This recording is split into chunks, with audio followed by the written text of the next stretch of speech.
Bueno, pues muy buenas, bienvenidos de nuevo a la Casa de Afanion, vuestra casa. Hoy es la tercera charla de las jornadas de duelo y vida que prepara Afanion en su cuarta edición. Tenemos la inmensa fortuna de tener la visita de Vicent Guillén. Vicent Guillén, de formación, es doctor en Ciencias Químicas. De profesión, actualmente, bueno, estuvo años trabajando en investigación y actualmente se dedica a la docencia, profesor de adolescentes de química. Ni más ni menos. Y bueno, pero él no está aquí solamente por su faceta científica, sino por su faceta personal, por su faceta espiritual. En su tiempo libre, Vicent es conferenciante y se dedica, bueno, pues a dar charlas de espiritualidad y, bueno, algunas de salud también, ¿no? Aparte ha producido y dirigido 2 películas, El Profeta del Desierto 1 y El Profeta del Desierto 2, en la que se centra más en María Magdalena. Y luego, aparte, también es escritor. Ha escrito, se me han ido los títulos, Vicent. 2 libros, el primero, Las leyes espirituales. Y me los he leído, ¿eh? Las leyes espirituales y las leyes del amor, ¿era? Y la ley del amor. La ley del amor. Que, por cierto, los ha traído aquí por si os queréis hacer con algunos ejemplares. Antes de iros, si queréis, podéis comprar. Y bueno, yo ya no os entretengo más, lo dejo con Vicent y vamos a ver cómo nos deleita. Muy bien, gracias.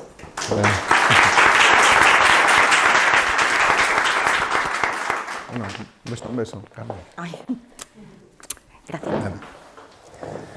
Bueno, buenas tardes y gracias por recibirme de esta manera, ¿no? Agradecer a toda la asociación Afanion, ¿no?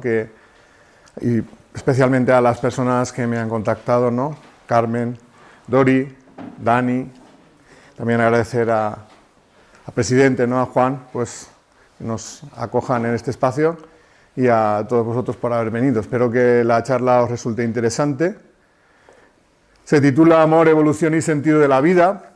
Como comentaba Carmen, digamos que yo de formación y de profesión, pues soy una persona que ha estado bastante vinculada a la ciencia. Estuve 18 años trabajando en investigación científica, sobre todo en cáncer de tipo hematológico sobre todo,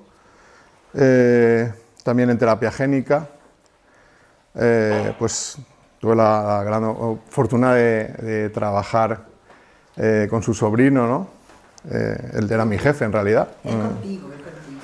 De hecho, te doy un abrazo, que estaba en Washington y te doy un abrazo. Pues muchas gracias, lo mismo para él. Pero es cierto que mi charla no va de mi faceta, digamos, profesional, ¿no? Pero sí que creo que es importante mencionarlo porque mucha gente piensa que una persona de ciencia no puede tener creencias espirituales.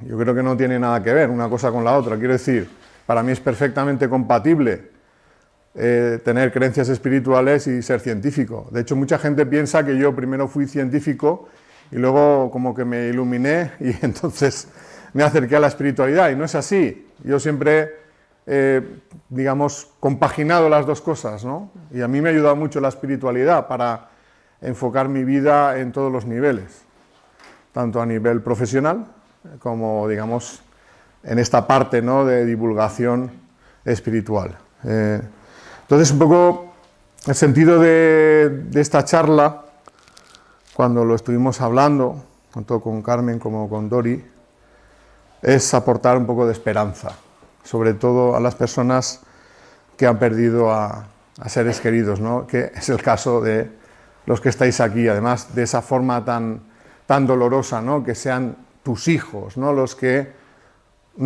pasen al otro lado antes que tú. Lo normal es que por edad, ¿no?, los que son más mayores pasen primero, ¿no? Y eso lo damos como ley de vida, ¿no? Que las personas mayores se vayan antes que las personas jóvenes, lo consideramos normal, ¿no? Pero cuando pasa al contrario, ¿no?, que son nuestros seres queridos hijos los primeros que se van, pues esto pues es un golpe muy duro, ¿no? y resulta muy difícil de encajar y de entender. Entonces, la idea un poco es que entendamos un poquito por qué puede pasar eso y que tengamos esperanza de que esto que nos ha pasado, o os ha pasado, tiene un propósito bueno y que vuestros seres queridos siguen vivos en el plano espiritual. Y se alegrarían mucho de que fuerais felices todo este tiempo, este intervalo en el que no vamos o no vais a estar juntos, porque en algún momento os vais a reencontrar con ellos. Todos nos vamos a reencontrar con nuestros seres queridos que se fueron antes. Sé que ahora puede resultar difícil de creer o de aceptar. Espero que algún día esto sea algo que se tenga tan interiorizado que ayude a superar ese dolor, ¿no? Porque yo entiendo que a una persona que amas siempre la vas a echar de menos.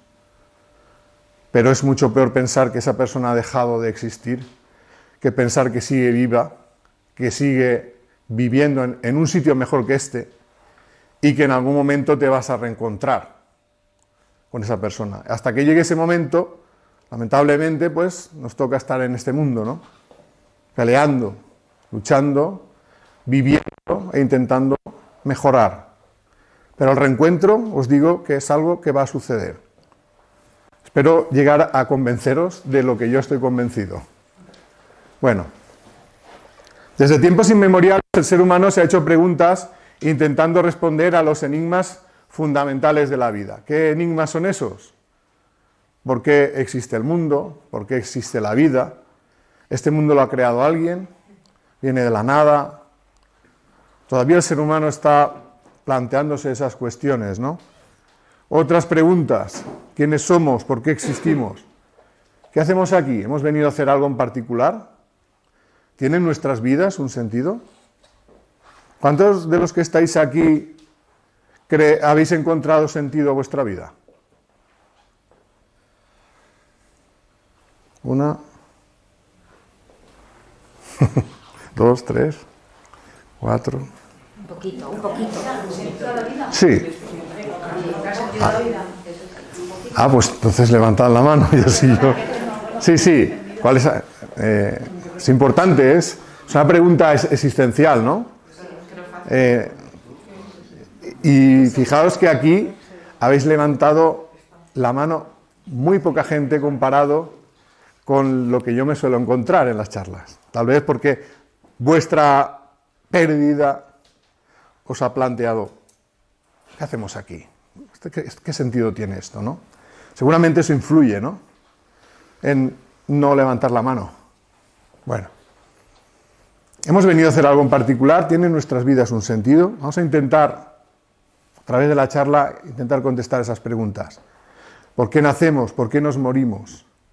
¿De dónde venimos? ¿A dónde vamos? ¿Existe vida después de la muerte? ¿Cuántos de los que estáis aquí pensáis que existe vida después de la muerte? Eso ya es mejor, ya... Sí, vamos avanzando. Eso ayuda a encontrarle sentido a la vida. Encontrarle sentido a la muerte ayuda a encontrarle sentido a la vida. Bueno, pues os voy a hacer otra pregunta. En el otro lado, ¿cuántos pensáis que existe vida antes del nacimiento? Esto sería la reencarnación, por ejemplo, ¿no? O que vivimos en el plano espiritual. Sí, vale. Menos, ¿no? Menos gente. ¿Cuántas personas? Menos gente. Bien. Bueno. Esta es una de las preguntas fundamentales. ¿Por qué hay personas que viven mucho tiempo y otras que mueren pronto? ¿No? Esa pregunta os la habréis hecho. ¿Por qué se mueren las personas jóvenes? ¿No?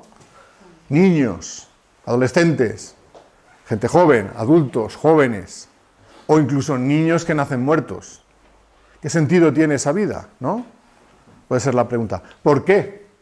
¿Tiene algún sentido? ¿O no lo tiene y se lo estamos buscando? Yo creo que sí tiene un sentido. Luego hablaremos de ello. ¿Y qué determina que unas personas vivan mucho tiempo y otras vivan menos tiempo? ¿De qué depende esto? Otra cosa. Porque hay personas que nacen sanas y otras nacen enfermas. ¿De qué depende esto? O de qué depende que una determinada persona en un determinado momento de su vida se despierte una enfermedad, como puede ser un cáncer, así sin saber el por qué, y pues acabe falleciendo o tenga una vida dura, ¿no? Tanto ellos como las familias. ¿De qué depende esto? ¿Por qué? ¿Cuál es el sentido? Creo que os lo habréis preguntado, ¿no? Bueno. En general, otra pregunta que nos podríamos hacer es ¿por qué hay tantas diferencias en la vida de unas personas respecto a la vida de otras, solo por el mero hecho de nacer en un lugar determinado, en una familia determinada? Por ejemplo, el niño que nace en un país donde hay una guerra o donde se pasa hambre, va a tener una vida muy difícil, seguramente corta y de mucho sufrimiento. Una familia que no lo quiere. Mientras en otro lugar del mundo puede nacer un niño en una familia que lo quiere, en un lugar del mundo donde, digamos, materialmente la vida es cómoda o no se sufre tanto, ¿no? Entonces, yo cuando era jovencillo, cuando me planteaba esta situación, ¿no?, de comparar la vida del primer niño y la del segundo, pensaba, si el principio de la vida es este, llego a la conclusión de que es injusta, porque parece que favorece a unos y perjudica a otros, ¿no? Este primer niño parece que sea el perjudicado y el segundo niño el favorecido. O también ya con el tema del tiempo de vida también lo podemos pensar. Parece que el perjudicado es el que vive poco tiempo, se muere joven, y la familia también parece perjudicada, ¿no?, por esa vivencia tan dura, y cuando los hijos nacen sanos, viven muchos años, se mueren ancianos, pues parece que eso sea algo bueno, ¿no?, donde uno parece favorecido, ¿no?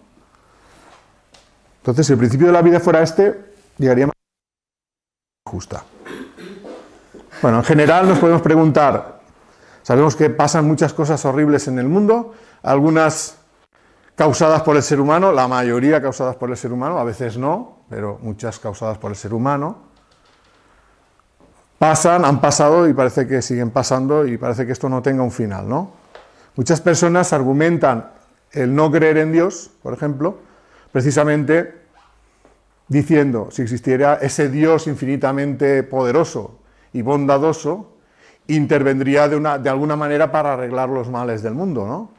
Como eso no ocurre, pues llegan a la conclusión de que ese ser no existe, por lo tanto son ateos. Tiene su lógica, ¿no? Tal vez la ignorancia de muchas cosas hace que uno razone de esa manera. Bueno, yo creo que el anhelo de todo ser humano en la vida es llegar a ser feliz, ¿no? Creo que no hay nadie que no desee ser feliz en la vida. Sin embargo, si miramos cómo está la gente, por diferentes motivos, casi nadie consigue ser feliz. Una puede ser que se mueran tus seres queridos, ¿no? Incluso habiendo sido feliz con ese ser querido, parece que esa felicidad va a tener un final, ¿no?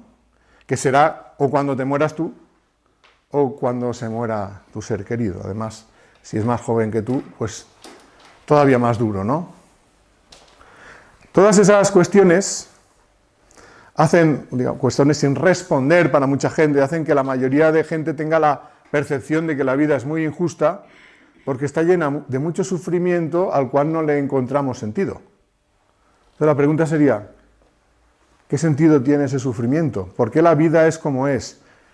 ¿Hay alguna respuesta a estas preguntas? Y si hay una respuesta, ¿cómo podemos acceder a ella? Bueno, pues yo os puedo explicar un poco lo que ha sido mi búsqueda personal. En esa búsqueda ha influido mucho tanto lo que yo he vivido en primera persona como lo que yo he conocido de vivencias de otras personas. Y me gustaría hablaros de esas vivencias, de esas personas, digamos que han tenido vivencias claves, ¿no? Claves que seguramente les han hecho ver la vida de otra manera. Ahora hablaremos de ello. Y además, por ser científico, pues yo siempre he tenido la visión de intentar verlo desde un punto de vista que no excluya la ciencia. De hecho, si puedo incluir a la ciencia, mejor, ¿no? Entonces, vamos a analizar las experiencias de personas que han estado clínicamente muertas y han conseguido ser reanimadas, estudios científicos sobre estos casos, de las vivencias de las personas moribundas, de aquellas que afirman recordar vidas pasadas y de aquellas que afirman haber contactado con seres que ya han fallecido. Como digo, lo vamos a hacer desde un punto de vista de investigación de científicos, la mayoría médicos, que se han dedicado a estudiar estos casos. Las experiencias de personas que han estado clínicamente muertas. Bueno, ¿qué es la muerte clínica? Podríamos decir que es un estado donde la persona ha dejado de respirar, su cerebro ha dejado de funcionar y su corazón también. Lo normal es que esto sea la muerte definitiva, ¿no? Sin embargo, hoy en día, y gracias a las técnicas de reanimación que existen, ¿no? Por ejemplo, el uso de desfibriladores cuando una persona tiene un infarto, pues algunas personas han conseguido ser reanimadas, devueltas a la vida, ¿no? Pues resulta que algunas de esas personas cuentan que en ese tiempo en el que su cuerpo estuvo clínicamente muerto, vivieron una experiencia. Y resulta que esa experiencia es muy parecida de unas personas a otras, hasta el punto de que se le ha dado un nombre: experiencias cercanas a la muerte, abreviado las siglas ECM. Bueno, pues vamos a explicar de una manera sencilla en qué consiste una experiencia cercana a la muerte. A veces las personas pasan por todas las etapas, a veces solo por algunas de ellas, no llegan a tener la experiencia completa. Pero más o menos la experiencia cercana a la muerte empieza con la separación del cuerpo. Es decir, esa persona, cuando su cuerpo está clínicamente muerto, siente que se sale del cuerpo. Y que al salirse del cuerpo sigue siendo ella. Sigue pensando, sigue sintiendo y percibiendo todo lo que ocurre a su alrededor. ¿Cuál es la diferencia? Que ya no lo hace a través de los sentidos físicos, porque ya se ha salido del cuerpo. De alguna otra manera lo hará, pero no es a través de los sentidos.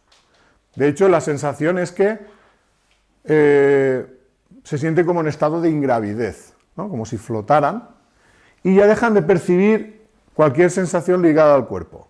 Por ejemplo, si tenían algún tipo de dolor, porque el haber llegado a ese estado era consecuencia de algún accidente, alguna enfermedad que causa dolor, pues al salir del cuerpo dejan de sentir ese dolor. Es como si ellos lo perciben como si se quitaran un vestido. Fuera del cuerpo, muchos de ellos experimentan una especie de viaje, al final del cual llegan a un lugar que describen como un lugar de mucha luz, un lugar de mucha paz, un lugar donde se sienten maravillosamente y del cual no se querrían ir. Y en ese lugar tienen un encuentro, o bien con seres queridos que ya han fallecido, o bien con seres que ellos perciben que son como sus guías, sus tutores. En ese encuentro se les dice: todavía no ha llegado tu hora, te tienes que volver al cuerpo.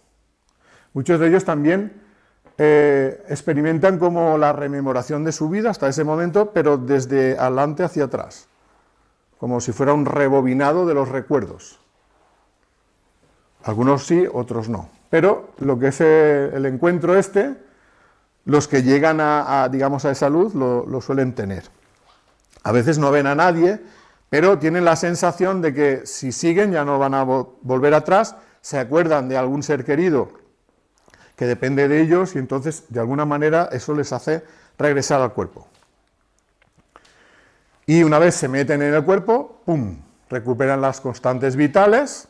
Si estaban intentando ser reanimados, pues todos los que formaban parte del equipo de reanimación se ponen muy contentos porque consideran que han salvado a esa persona de la muerte. Todos se ponen contentos, excepto el que se estaba yendo. Porque suelen decir: ¿por qué me habéis traído de vuelta? Si allí donde yo estaba se estaba mucho mejor que aquí. No siempre pasa eso, pero la mayoría de gente lo transmite así. ¿Por qué me habéis jodido trayéndome de nuevo a este mundo cuando allí se estaba muchísimo mejor? Perciben una sensación de felicidad que aquí nunca llegamos a tener. Bueno, la cuestión es que al volver al cuerpo, continúa su vida, pero algo ha cambiado fundamentalmente. Varias cosas han cambiado. La primera, dejan de tenerle miedo a la muerte. ¿Por qué? Porque han echado un vistazo y lo que han visto tiene buena pinta, por lo tanto no hace falta asustarse. Entonces la mayoría dejan de tenerle miedo a la muerte. Otra cosa que pasa, experimentan un cambio de valores. ¿En qué sentido? Pues en vivir la vida de una manera más centrada en los sentimientos y en el cuidado de las relaciones humanas. Y todo lo demás queda en un segundo plano. ¿Qué es todo lo demás? Lo que normalmente centra nuestra atención, ¿no? Lo material. Pagar las facturas, la hipoteca. Algunos quieren ser ricos, otros quieren ser famosos, otros quieren ser sexys para ligar más, todo el mundo machacándose en los gimnasios, para tener tableta de chocolate, ese tipo de cosas. Sin embargo, estas personas que han tenido esta experiencia es como que perciben que todo eso no tiene ninguna importancia. Y entonces empiezan a valorar más esos aspectos que digo yo, el tema de los sentimientos y las relaciones humanas. Perciben que es algo muy importante. Y la sensación muchas veces de ellos es que son bichos raros porque ellos han hecho ese cambio, pero su entorno no lo ha hecho. Siguen haciendo lo mismo que hacían antes, lo que ellos ahora consideran pues una cosa banal, pues los demás lo siguen haciendo, pero ellos se dan cuenta que eso no es tan importante. Entonces siguen su vida, pero viviéndola de otra manera, ¿no? Bueno, estas experiencias han sucedido siempre. No es que hayan empezado desde hace pocos años. Pero pues seguramente si en el siglo XII alguien contaba algo así, lo más normal es que lo llevaran directamente a la hoguera, ¿no? ¿Qué estás diciendo? ¿No? Esta es una bruja. Entonces la gente aprendió que estas cosas hay que callárselas, ¿no? Pero a partir de los años 70 empieza a haber como más libertad, ¿no? Y también en la ciencia empieza a haber más apertura. De manera que algunos científicos, como el doctor Raymond Moody, psiquiatra y filósofo, presta atención a casos que él había conocido, ¿no? Y pues se dedica a estudiarlos, y en el año 1977 publica un artículo titulado Experiencias cercanas a la muerte, un dilema para la medicina, ¿vale? Esto es un artículo publicado en una revista científica.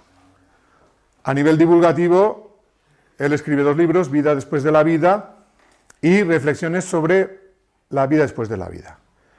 ¿Cuáles son las consecuencias de todo esto? Bueno, pues a nivel de su trabajo empieza a sufrir, digamos, el escarnio, ¿no? La burla de algunos de sus coetáneos, ¿no? De otros psiquiatras, porque pensaban pues, que esto no era serio, ¿no? Digamos que tradicionalmente pues, todas estas cosas, desde el punto de vista de la ciencia materialista, pues, se observaban como alucinaciones, ¿no? Esto es que estás alucinando, porque no queremos morirnos, nos inventamos una fantasía alrededor de la supervivencia, o porque la medicación que estás recibiendo, había como unas explicaciones de andar por casa que no habían sido comprobadas, pero que, digamos, habían quedado ahí como una explicación de andar por casa. Curiosamente, en la ciencia eso no es un argumento científico, pero bueno, es lo que pensaban muchos científicos en aquella época. Entonces él lo pasó mal a consecuencia de ello. Sin embargo, sus libros se convierten en bestsellers. ¿Por qué puede ser eso? Pues porque muchas personas que leyeron los libros se estaban identificando con las experiencias que estaban leyendo, de experiencias cercanas a la muerte. Porque después de mucha investigación se ha llegado a determinar más o menos cuánta gente tiene experiencias cercanas a la muerte, o sea, cuál es el porcentaje de personas que tiene una experiencia cercana a la muerte.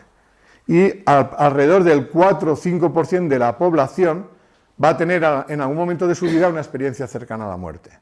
Podéis pensar, bueno, pero no es mucho, ¿no? Bueno, pero en una población de 8.000 millones, el 4 o 5% son más de 300 millones. O sea, 300 millones de personas tendrán una experiencia cercana a la muerte. ¿Cómo no nos hemos dado cuenta antes? Pues porque estas personas se callaban por el miedo al que dirán. Hoy en día ya no se callan tanto, porque hay gente que les presta atención. Yo recuerdo que cuando se habla de los temas de la muerte, siempre hay alguien que tiene la grandísima ocurrencia graciosa de decir, bueno, nunca vamos a saber lo que hay después de la muerte porque nadie ha vuelto para contarlo, ¿no? Seguro que alguien lo ha oído eso. Se queda más ancho que largo. Y yo cuando alguien dice eso, ¿cómo que no? El 5% de la población, 300 y pico millones de personas, han vuelto para contarlo. Ahora, ¿sabéis que eso existe? ¿Os habéis parado a analizarlo? No, nadie se ha parado a analizarlo. Sin embargo, estos investigadores sí. Después de Raymond Moody, otro investigador que se centró en el estudio de experiencias cercanas a la muerte fue el doctor Melvin Morse. Él era pediatra, bueno, es pediatra, por lo menos lo era en aquella época, en la Universidad de Washington, en Estados Unidos, y en el Hospital Infantil de Seattle. Él atendía urgencias pediátricas y entre esas urgencias a veces se daban los casos de niños que llegaban clínicamente muertos y que gracias a las operaciones de reanimación consiguen ser reanimados. Pues qué casualidad que estos niños también contaban la misma historia, claro, con el lenguaje de los niños, pero la misma historia, la salida del cuerpo, ir a un lugar maravilloso, a veces se encontraban con el abuelito, la abuelita, que había fallecido, a veces con otro ser, que les decía que tenían que volver porque sus papás les echaban en falta. La cuestión es que volvían, contaban la experiencia y él pues lo recogió en un artículo en el año 94 titulado Experiencias cercanas a la muerte y visiones relacionadas con la muerte en niños, implicaciones para los médicos, para la medicina, y un libro a nivel divulgativo titulado Más cerca de la luz, lo que revela las experiencias próximas a la muerte de los niños. Más investigadores en este campo, el doctor Pim van Lommel, cardiólogo holandés, que en el año 2001 publica en la revista Lancet, él y sus colaboradores, un artículo de investigación titulado Experiencias cercanas a la muerte en supervivientes de paro cardíaco, un estudio prospectivo en Holanda. No sé si lo sabéis, pero la revista Lancet es una revista súper prestigiosa a nivel científico. O sea, publicar ahí es como llegar a la cima, ¿no?, para los investigadores. Entonces, que esta revista publique este artículo, eso es como romper un muro que tenía esta anchura de grosor y ese muro estaba impidiendo el avance, en este caso de el conocimiento científico en este área de qué pasa cuando nos morimos, qué viene después.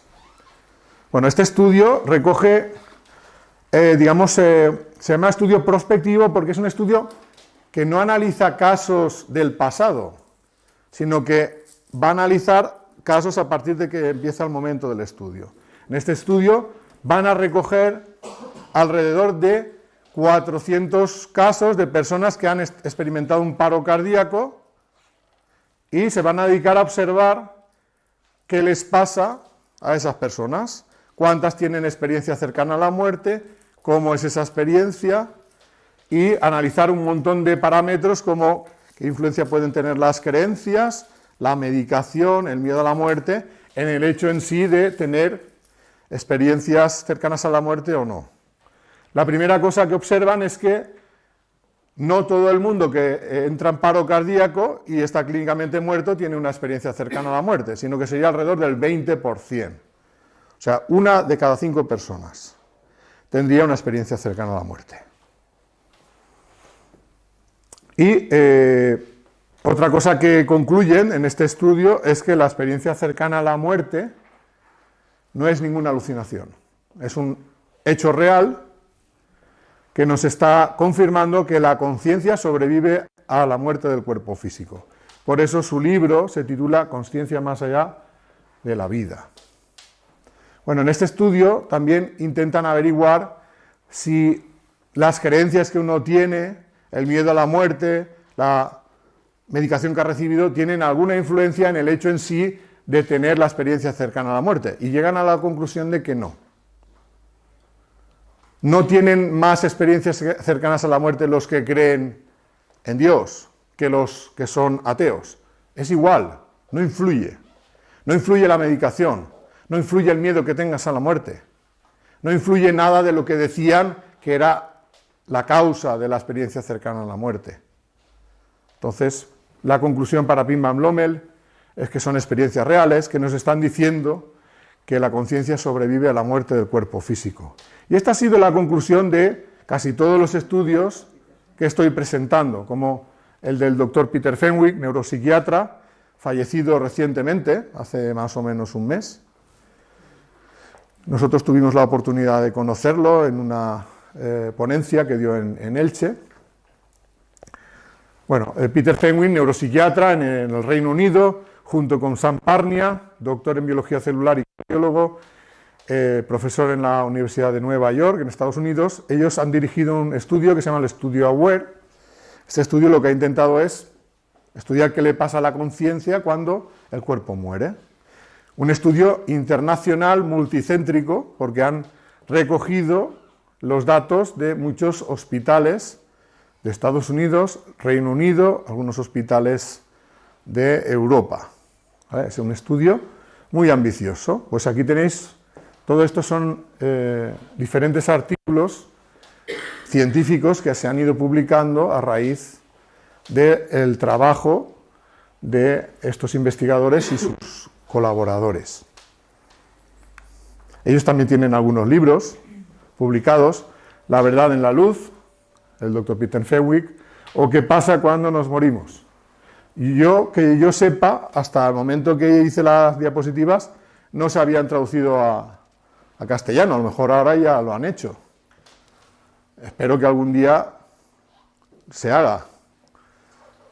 Bueno, estos son más investigadores, no podemos repasarlos todos, pero vamos.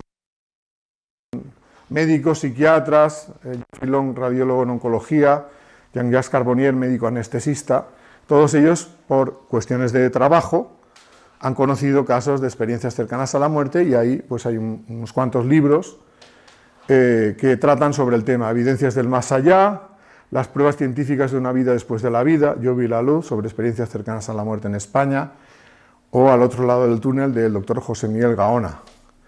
A día de hoy hay, digamos, un médico muy conocido, es el doctor Manel Sanz Segarra, lo conoceréis, una persona con un currículum como médico, ¿no?, muy importante, que después de jubilarse pues ha saltado, digamos, ha salido del armario espiritual, que digo yo, y está hablando abiertamente de todo esto, diciendo exactamente lo mismo: la conciencia sobrevive a la muerte del cuerpo físico. Él le llama la supraconciencia, ¿no?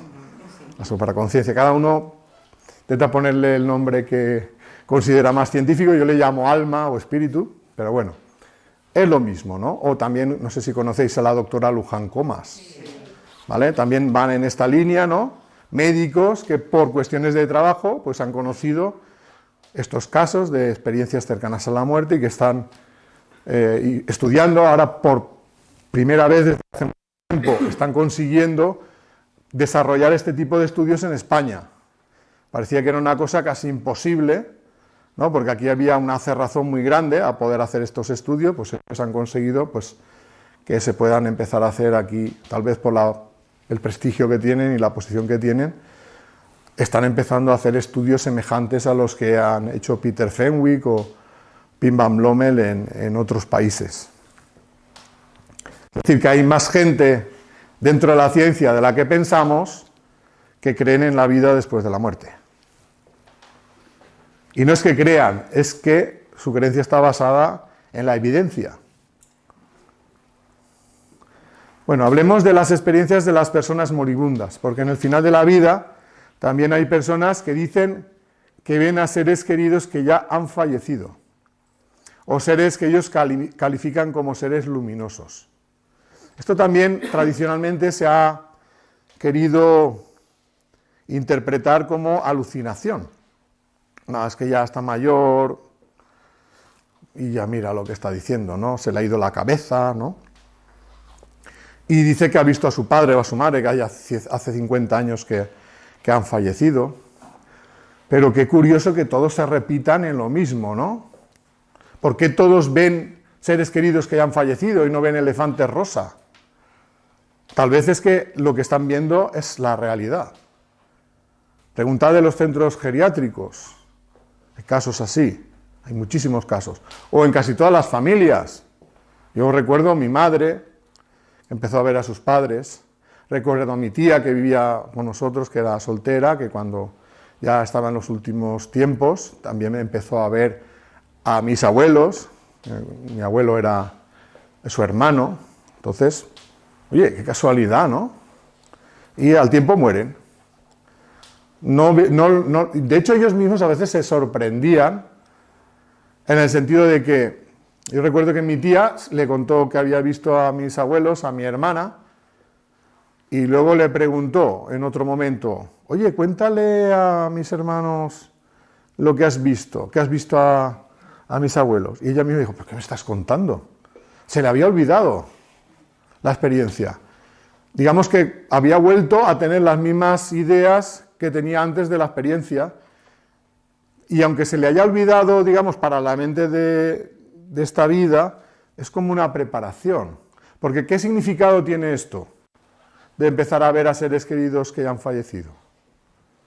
Prepararles para la transición al otro lado, para que no tengan miedo, para que ese tránsito sea lo más tranquilo posible, para que lo vivan con esperanza y sobre todo no se asusten, ¿no? ¿Qué mejores personas para darles la bienvenida que aquellos que fueron sus seres queridos en vida? Por eso son los que suelen ir a recibir, para darles tranquilidad. Ya que desde aquí pocas veces les ayudamos porque tenemos más miedo a la muerte que ellos, pues del otro lado les echan un cable. Muchas veces les negamos la realidad de que el cuerpo está muriendo. Ellos ya lo saben. Si nosotros se lo negamos, les estamos, digamos, entorpeciendo la partida. Entorpeciendo quiere decir, a ellos les gustaría en esa partida, en esa despedida, poder explicar todo lo que les está pasando y poder despedirse de sus seres queridos, ¿no? Sin embargo, si nosotros les negamos que se están muriendo, pues en cierta manera les estamos negando ese deseo, ¿no?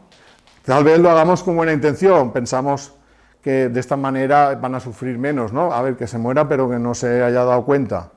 Sí se dan cuenta, sí se dan cuenta. Estamos equivocados. Eso no va a hacer que su tránsito sea mejor. Debemos de aprovechar ese momento. Aprovecharlo quiere decir expresarnos mutuamente lo que sentimos. De hecho, hay veces que hay como pequeñas prórrogas para que ese ser que se va a ir se pueda despedir de todos sus seres queridos, ¿no?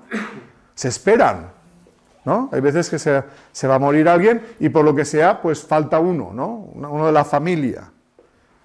Pues se esperan. Y cuando viene y se despide, se van. Eso suena a que hay algo planeado, ¿no? Porque es así, porque es muy importante que nos podamos despedir. Es un hasta luego, ¿eh? No es un adiós, es un hasta luego. Pero ellos necesitan poder expresar lo que sienten. Y nosotros también lo necesitamos, expresar lo que sentimos por ellos. Por eso tenemos que derribar esos miedos, ¿no?, que tenemos.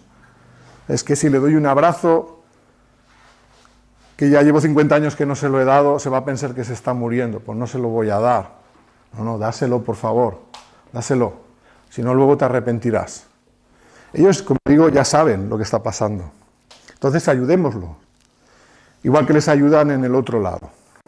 Bueno, pues como digo, estas experiencias son muy habituales y también ha habido investigadores que las han estudiado.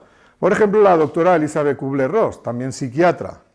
Ella empezó a estudiar las experiencias de los moribundos desde una perspectiva totalmente materialista y atea. Ella no creía en Dios ni creía en la vida después de la muerte.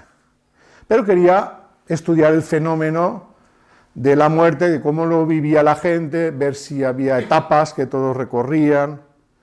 Bueno, pues a raíz de estudiar esto y empezar a conocer las vivencias que ellos tenían, cambia radicalmente de opinión.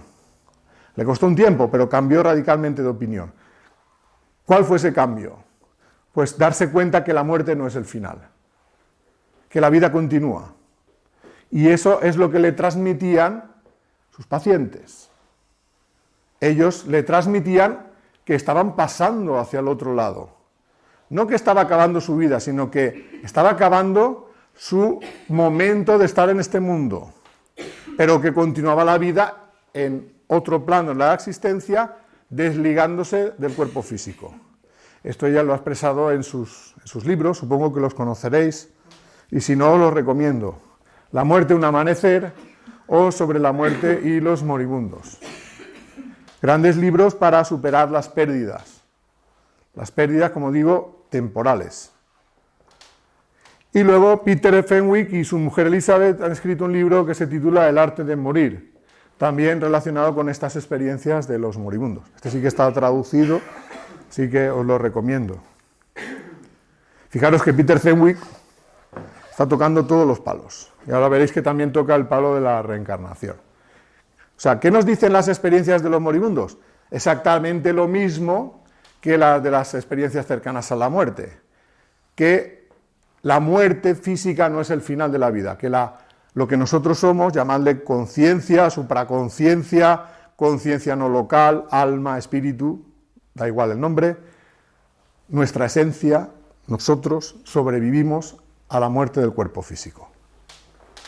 Vamos a hablar ahora de las experiencias de personas que recuerdan vidas pasadas. Algunos de estos recuerdos son espontáneos, sobre todo en niños de corta edad, y otros se pueden obtener a través de hipnosis regresiva. También hay estudios de investigación sobre este tema. Por ejemplo, el doctor Ian Stevenson, un médico y bioquímico, profesor en la Universidad de Virginia, dedicó su vida profesional a estudiar esos casos de niños que decían recordar otras vidas. A esos niños a veces son niños de 3 años. Han aprendido a hablar y cuando empiezan a poder comunicarse, empiezan a contar sucesos de otra vida, dando detalles muy concretos, que sorprenden a los propios padres, que al principio no saben qué pensar. No saben, ¿de dónde se está sacando el niño estas cosas? ¿Qué lo habrá visto en la televisión? ¿Qué se lo está inventando? La cuestión es que a veces hay niños que dicen unas cosas muy concretas que los padres se plantean, esto no se lo puede haber inventado, no lo puede haber visto en ningún sitio, e intentan averiguar de dónde viene todo eso. Y entonces, pues al final acaban llegando a oídos de estos investigadores que lo que intentan es ver si realmente ese recuerdo es real. ¿Cómo lo pueden verificar? Pues intentando ver si lo que el niño dice, o los niños dicen, corresponde a sucesos reales de la vida de alguien que murió antes de que esos niños nacieran. Bueno, pues en ese trabajo de verificación consiguen una base de datos de más de 2.500 casos verificados. Es decir, en los que los recuerdos de los niños se confirman que realmente pertenecen a sucesos de la vida de una persona que murió antes de que ellos nacieran. Esto él lo explicó en muchos de sus artículos de investigación. El primero en el año 1977, el valor explicativo de la idea de la reencarnación. El mismo año que Raymond Moody publica Vida después de la vida, o sea, sus casos, ¿no? Era una época de despertar, ¿no? Y de atrevimiento por parte de esos investigadores de explorar en terrenos donde parecía que la ciencia no podía entrar, ¿no? Bueno, él ha seguido publicando hasta que se jubiló, haya fallecido, desencarnado, me gusta decir a mí. Tiene muchos libros, uno de ellos es 20 casos que hacen pensar en la reencarnación, otro es Niños que recuerdan otras vidas, tiene más, pero bueno, este está en castellano, este no lo he conseguido encontrar, tiene más, pero vale la pena. Jim Tucker ha continuado el trabajo de Ian Stevenson, también en la Universidad de Virginia, ha seguido publicando artículos de investigación, tiene más, ahí tenéis un par de casos.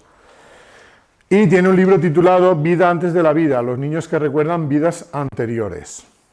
Aparte de estos investigadores hay más, no podemos repasarlos todos, pero es un área donde hay bastante investigación.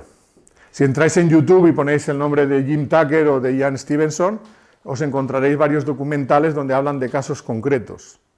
Muy documentados, muy impactantes, debido a la riqueza de los recuerdos y a cómo consiguen verificar esos recuerdos. Porque hay niños, por ejemplo, que recuerdan, o sea, mueren y encarnan relativamente pronto, de manera que su familia de la vida anterior sigue físicamente viva en ese momento. Los que son ya más mayores. Y con los datos que el niño da, pues consiguen encontrar a su familia de la vida anterior. Además, buscadlo en YouTube porque es muy interesante. Bueno, más investigación sobre testimonios de personas que han recordado otras vidas. Como he dicho, muchos de ellos se pueden obtener a través de experiencias de regresión o hipnosis regresiva. Muchos de los recuerdos de otras vidas a través de regresiones se obtuvieron de forma accidental.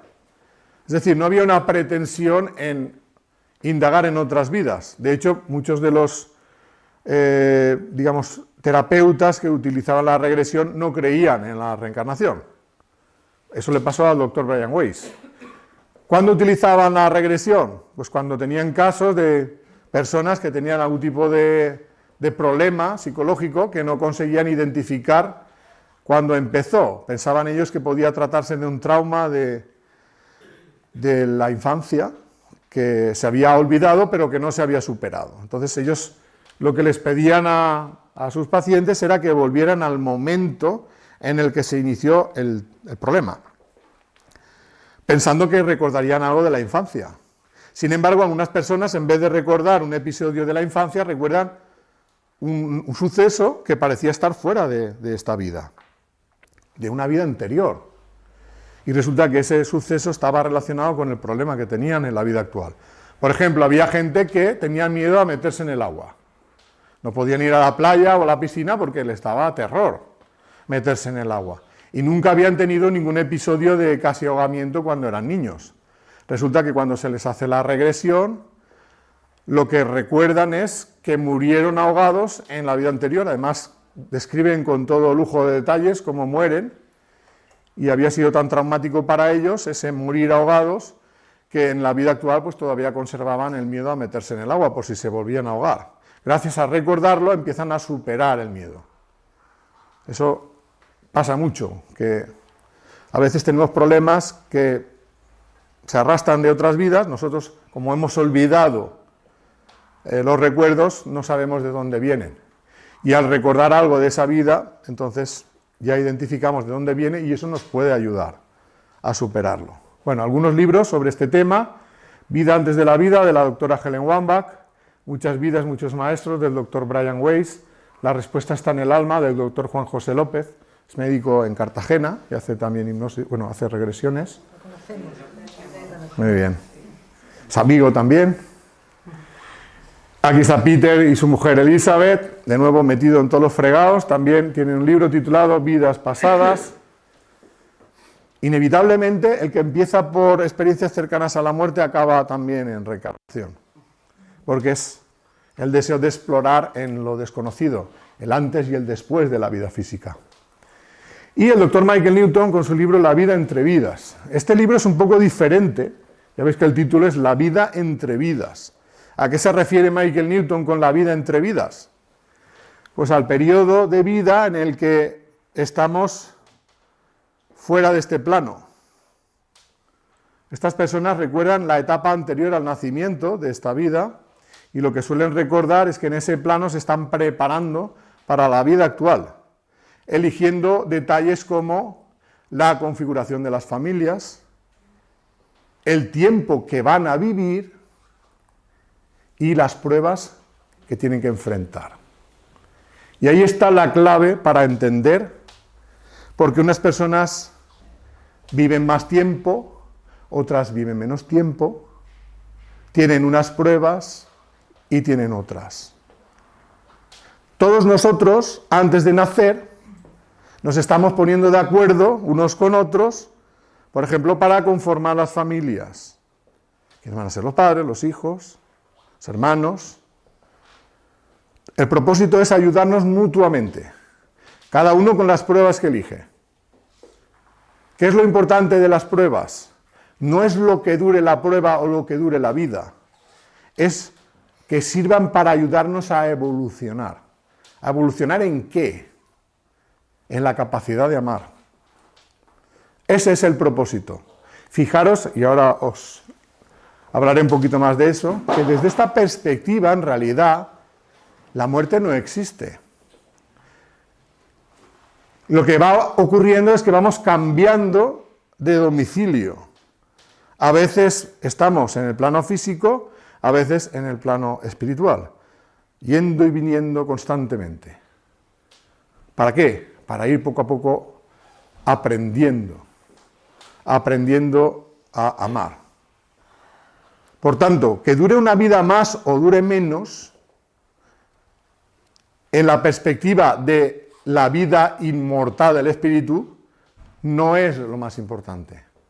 Lo importante es que la experiencia de vida, sea larga o corta, te ayude a avanzar a ti y a los que conviven contigo. Eso es lo que a nosotros nos cuesta de entender. ¿Por qué? Porque tenemos una perspectiva de la vida limitada. ¿Limitada a qué? A lo que aprendemos en este plano. En este plano pensamos que la vida es solo la vida física y que más allá de la vida física no hay nada. Por lo tanto, juzgamos en función de eso. Vida corta, malo; vida larga, bueno. Luego también juzgamos vida cómoda, bueno; vida difícil, malo. Esa es nuestra forma de pensar. Así nos han educado también. Sin embargo, desde esta perspectiva, la cosa cambia. ¿Qué es lo bueno? Avanzar. ¿Qué es lo que me ayuda a avanzar? Las pruebas de la vida. ¿Quién elige esas pruebas? ¿Es Dios? No, somos nosotros. Las elegimos nosotros, con ayuda nosotros, en el otro plano. Y luego cuando venimos aquí, aparecen las pruebas. Nos hemos olvidado de que tomamos esa decisión y ese olvido nos hace sentir que aquella prueba que ha aparecido en nuestra vida es una fatalidad del destino. Algo en lo que nosotros no hemos tomado parte. Es como que me viene, algunos lo pensarán por buena o mala suerte, otros lo pensarán como un castigo divino, según cada uno lo que crea, pero no nos paramos a analizar si no ha podido ser una decisión nuestra, porque mucha gente no cree en la vida antes del nacimiento. Pero si lo viéramos desde esta perspectiva, que nosotros elegimos, nuestros seres queridos eligen ciertas pruebas, eligen el tiempo de vida, ya no lo veríamos de una manera tan negativa. Nos va a costar igualmente encajar las consecuencias de las pruebas cuando vengan, pero le veremos la parte positiva, que es la enseñanza en los sentimientos. Yo he conocido personas que me han dicho, he conocido casos como los vuestros, ¿no? Por ejemplo, una familia de Andorra, que falleció su hijo, bastante jovencito, que me decían, Mira, nosotros vivíamos una vida totalmente material. Solo pensábamos en lo que piensa la mayoría de gente: trabajar, tener una buena vida, darle una buena vida materialmente a los hijos, hasta que se muere nuestro hijo. Eso es un cataclismo en nuestra familia, pero necesitamos entender el porqué. Y cuando hemos encontrado el porqué y hemos despertado nuestro interior espiritual, le tenemos que agradecer a ese hijo que se ha ido todo el provecho que estamos sacando ahora a la vida, porque ahora nos esforzamos por vivir los sentimientos, expresar los sentimientos, vivir los sentimientos, y vivimos la vida de una manera espiritualmente provechosa.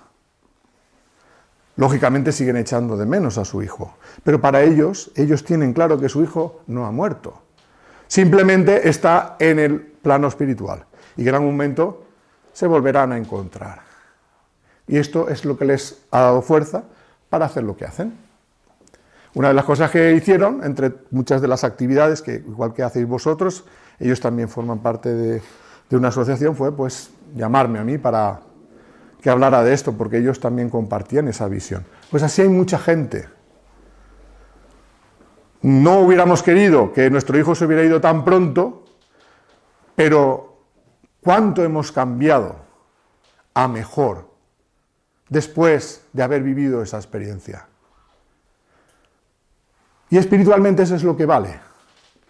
El reencuentro nos volverá a unir, pero nos volverá a unir siendo mejores personas, más amorosos, siempre y cuando hayamos hecho ese esfuerzo de no dejarnos llevar por el dolor y la depresión y luchar para seguir viviendo y para seguir intentando ser felices, a pesar de los pesares. Esa es la enseñanza. Yo he conocido a gente de verdad que los he conocido antes de una experiencia de este estilo y los he conocido después. Y mayoritariamente los que yo he conocido y han despertado la espiritualidad se han convertido en mejores personas. Se han convertido en mejores personas. También ha habido gente pues que el dolor no lo han superado y se han deprimido y se han muerto de la depresión. También hay casos así.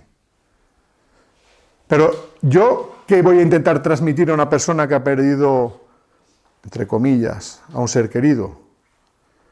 Que se acuerde de que eso lo hemos elegido nosotros, que su ser querido sigue vivo, que lo que más le gustaría es que nosotros fuéramos felices, porque realmente ellos no están mal, están mejor que nosotros. Pero claro, les apena que nosotros suframos por ellos, les apena mucho. Por eso es muy importante que ya no solo luchemos por nuestra felicidad para mejorar nosotros, es que les vamos a ayudar a ellos. Les vamos a ayudar a ellos, porque es como una espina clavada que tienen, el que nosotros sigamos sufriendo cuando ellos están bien. De hecho, ellos se esfuerzan muchas veces en comunicarse. Eso es lo que os quiero contar ahora. Las experiencias de personas que han contactado con seres que ya han fallecido. Lo más normal es que ese contacto se produzca bien en sueños, cuando estamos durmiendo, sueños muy vívidos. O sea, la diferencia entre un sueño normal de la mente y estos sueños de contacto es que estos sueños son muy vívidos. Cuando te despiertas dices, joder, si es que parecía real que estuviera con él. No es que parecía, es que era real. Lo que pasa es que la conciencia cuando estamos durmiendo no está tan despierta como cuando estamos en vigilia. Y eso nos hace dudar de si ha sido un contacto real o no. Pero cuando estamos durmiendo hay un momento en que nuestro espíritu se separa del cuerpo. Y en ese momento tenemos esa libertad para contactar con ellos. A veces es cuando estamos durmiendo o en estado de duermevela. Estado de duermevela sería entre el sueño y la vigilia, ¿no? ¿Qué pasa en el estado de duermevela y por qué es un momento tan propicio? Es propicio porque aunque, ¿cómo decirlo? estamos despiertos, la conciencia está bastante despierta, todavía no estamos enganchados totalmente al cuerpo y tenemos una sensibilidad especial que nos permite verlos en ese momento y acordarnos. Y eso ellos lo aprovechan. Dicen, ahora es el momento. Ahora no estás suficientemente dormido como para pensar que esto es un sueño y no estás suficientemente despierto como para contactar contigo, porque cuando estás dentro del cuerpo ya se pierden esas capacidades. Pues eso lo aprovechan. Y entonces, ¿qué es lo que intentan decirnos? Normalmente suelen ser fallecimientos recientes donde el espíritu, la persona que ha fallecido, se quiere despedir de sus seres queridos. Primero hacerles saber que siguen vivos y que están bien. Y la segunda cosa, que superemos el dolor, que sigamos con nuestra vida y que no nos preocupemos, que ya nos volveremos a reencontrar. A veces esto se puede y a veces no se puede. A veces no se puede con los familiares más directos porque el dolor es tan intenso que crea como una barrera para esa conexión. Entonces, ¿qué hacen en esos momentos? Contactar con otras personas del entorno, pero que no son tan directos. Por ejemplo, amistades. Porque esa amistad no está tan sumida en el dolor y no pone tantas trabas. Entonces se le aparecen a una amiga o un amigo y le dicen, oye, que estoy bien. Dile por favor a mi marido, a mi mujer, a mis padres, a mis hijos, que estoy bien. Porque no he podido hacerlo yo directamente. Luego esa persona se lo dice o no en función del miedo que tenga a la reacción. Muchos dirán, hombre, si voy yo ahora, les digo que he visto a su hijo, van a pensar que estoy majada o que les quiero engañar o vete tú a saber. Muchos se lo callan. Yo he conocido casos así. Se lo callan, no se lo dicen a los familiares, pero se lo dicen a otra persona. Eso pasa mucho. O que lo cuentan cuando ya pasa mucho tiempo. Por ejemplo, cuando ha perdido el miedo, ¿vale? Aún así ellos lo siguen intentando. Y cuando no pueden comunicar directamente, a veces lo hacen de forma indirecta. Cuando se está en el otro plano, aunque materialmente nos cueste tocar algo y moverlo, el tema de las luces les es más fácil. Apagar luces, apagar electrodomésticos, incluso transmitir olores.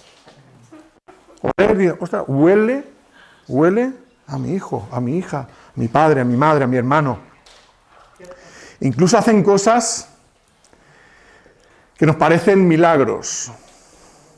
Yo conozco el caso de un chico que murió joven, que era escalador, y él tenía como un amuleto para él, que era un trébol de 4 hojas, ¿vale?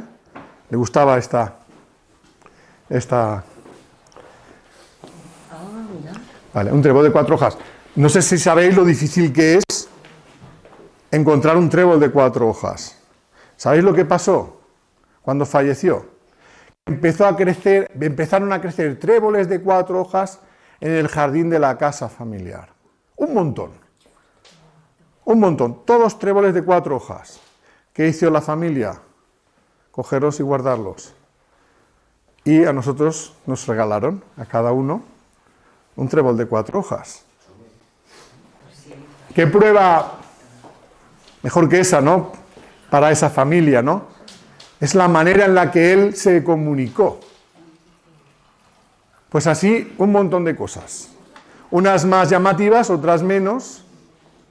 Pero oye, tener un sembrado de tréboles de 4 hojas, cuando eso es súper complicado,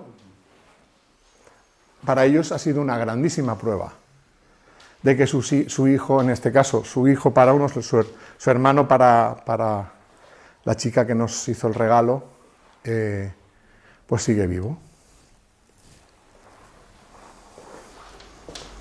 Hay personas que tienen facilidad para el contacto con el plano espiritual. Es como que vinieran con esa facilidad. Entonces les resulta sencillo ver a los que están en el otro plano. Podríamos decir que esa capacidad tiene un nombre, la mediumnidad. También ha habido investigadores que han intentado comprobar si eso puede pasar o no, porque también hay mucho estafador en ese mundo. La persona que te quiera cobrar por contactar con un ser querido no es de fiar. No es de fiar, porque el contacto con el plano espiritual no es algo con lo que se pueda comerciar. Ni es el que hace de medium el que lo decide. Son los del otro plano los que deciden si pueden o no contactar. Entonces tú no puedes pedir a la carta y pagar X euros para que venga un ser querido. Ese ser querido intentará comunicar primero directamente contigo, y si no, pues a lo mejor intenta comunicar a través de otra persona. Pero seguro que no lo hará por dinero. Bueno, un experimento que hicieron en la Universidad de Arizona para comprobar si era posible el contacto con seres ya fallecidos a través de personas sensibles fue el que hicieron la doctora Julie Beischel y el doctor Gary Schwartz. Ellos buscaron a estudiantes de la universidad que hubieran tenido la pérdida reciente de un ser querido y les pidieron que aportaran información privada de esas personas fallecidas. No algo que se pueda encontrar en Facebook, algo privado que ellos conocieran.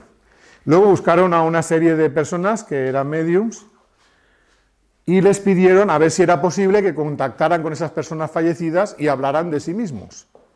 Y luego lo que intentaron fue comprobar, o sea, los mediums no tenían que saber nada de los estudiantes para que no pudieran averiguar cosas por internet y dar una información que no fuera obtenida de otra manera. O sea, la idea era que los fallecidos contactaran y hablaran de sí mismos.